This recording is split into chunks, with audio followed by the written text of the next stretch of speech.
What is up, you lazy fucks and steering wheel holders and litter bugs? Alright, what I'm want to go over right now is about parking.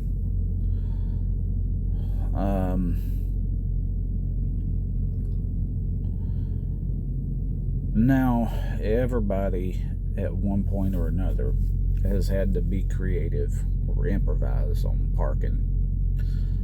Now,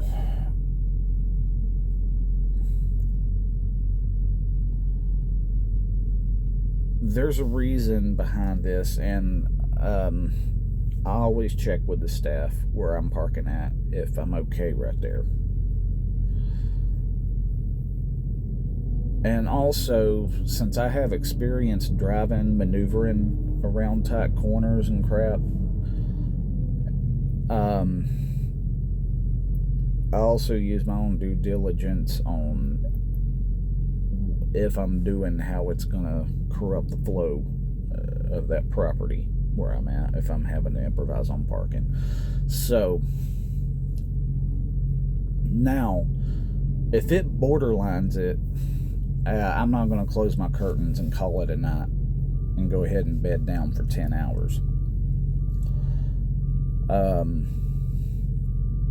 I'm going to set me an alarm to keep checking on the parking availability every hour or so. And when parking spots are opening up, then I will PC to a proper parking spot. Now,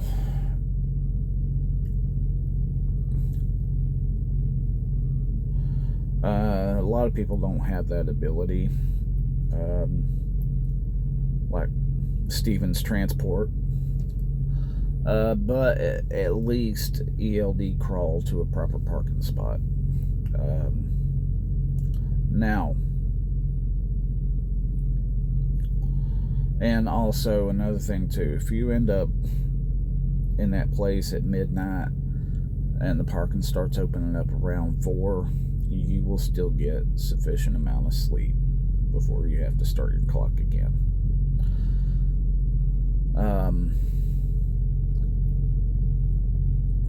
Now, one thing that I do is I check with the staff and make sure that I'm good. Now, a lot of people will, every now and then, somebody will talk shit about checking with the staff. Hell, don't ask them. If they have a problem with it, they'll come to you. Well, most of the time that is true. Most of the time, the staff will walk up to your truck, knock on your door, wake you up, and make you move or make you leave. Now, that's not every time. Now, and there's a reason why. For the select places where they call the cops on you or call a tow truck on you is because the staff don't want to deal with it. Because there's been drivers are known for being assholes whenever they have to move or whatever.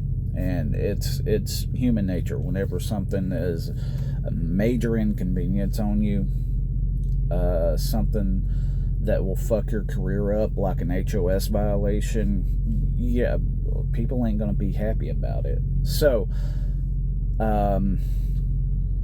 now, the select places that will call the cops or tow trucks, they're not gonna come up to some hateful asshole, risk getting a piss bottle thrown at them, being cussed out, deal with drama. There's people that are like that. Now, it fucking sucks to get hooked up to a tow truck, to get woken up by the front of your truck being lifted by a wrecker. It sucks. And what sucks even more is a $500 drop fee once he's connected to your truck. And the truth is, a wrecker operator does not want to tow a semi. They really don't. They will work with you. They will work with you to get your fine taken care of for them to release you.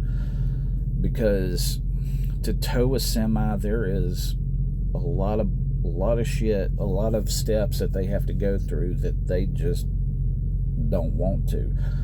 They'd rather hook up, get their $500, unhook, and be gone.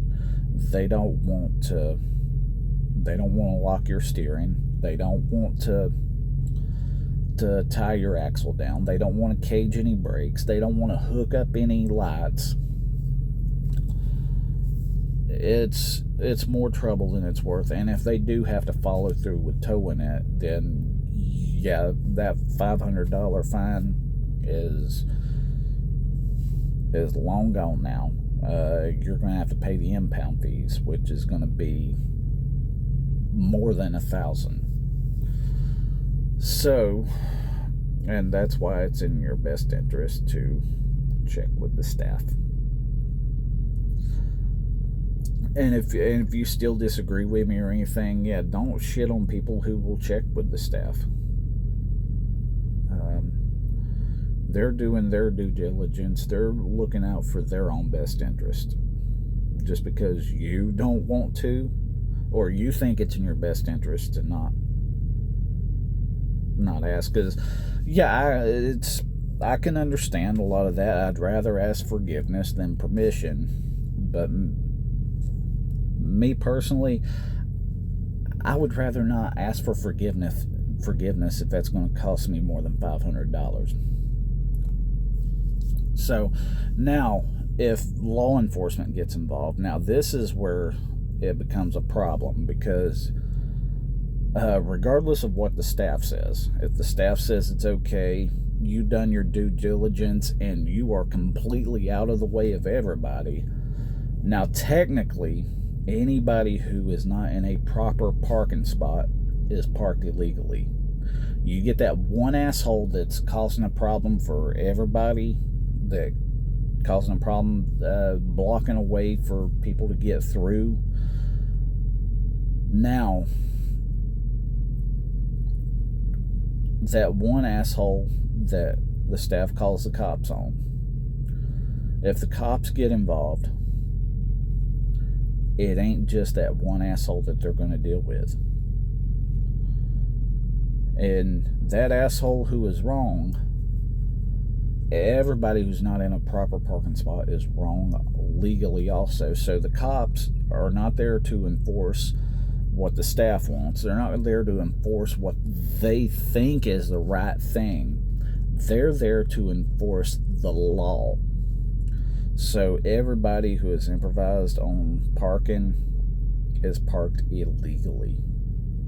And that all it takes is that one asshole to mess it up for everybody. Because if the cops get involved, they're going to clear out everybody that's not in a proper parking spot.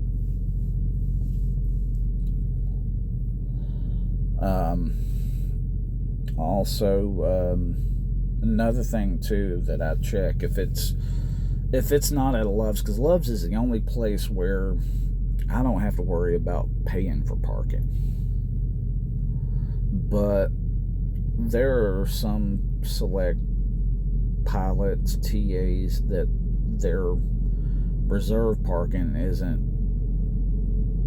barely visible, so you have to, some locations you have to go in and check with the staff and ask them where their reserve parking locations are at, if you're safe or not. And then there's some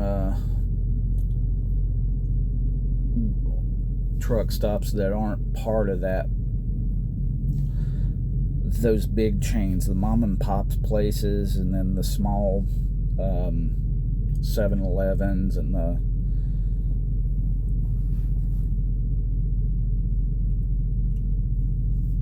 lot of the smaller truck stops is you have to go in and ask them. And actually, If you don't get out of your truck to go inside, you ain't even going to see the sign that says the parking, that talks about the parking fees. So, with that in mind, yeah, if the reserve markings ain't clearly marked, or if it's not part of the popular chains, check with them and make sure.